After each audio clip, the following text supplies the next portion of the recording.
Sources of civil law are legal instruments and other documents that establish, modify, or repeal civil law norms. These sources vary in legal force and hierarchy. The specific sources differ depending on the legal system, but the following are common to most countries. Primary sources. Constitution, fundamental law. This is the supreme legal instrument, defining the foundations of the legal order, including the fundamentals of civil law. It establishes the basic principles of civil law, defines the rights and freedoms of citizens, which are then detailed in other sources.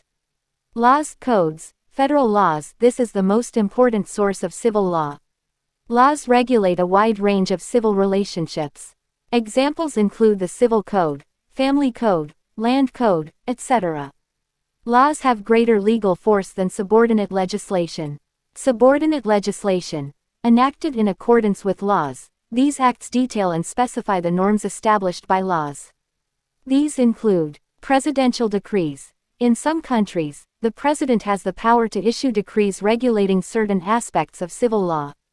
Government regulations. The government adopts regulations that specify and develop civil law norms established by laws.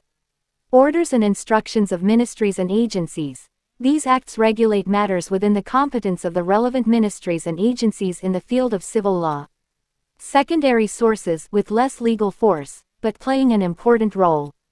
Judicial precedent. In common law systems, e.g., the UK, USA, decisions of higher courts are binding on lower courts and create precedent that influences subsequent judicial practice. In countries with Romano-Germanic legal systems, including Russia, precedent does not have the same force as law, but judicial practice is considered when interpreting and applying legal norms.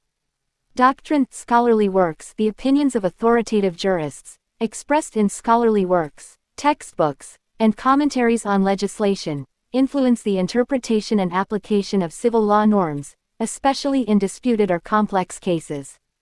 International treaties. International treaties ratified by a state become part of national legislation and may regulate civil law relations. Customs of business practice. In some cases, especially in commerce, customs of business practice may supplement and clarify civil law norms if they do not contradict the law. It's important to note that the hierarchy of sources of law means that in case of a contradiction between different sources, the norm with greater legal force applies. For example, a law takes precedence over subordinate legislation, and the Constitution takes precedence over all other sources of law.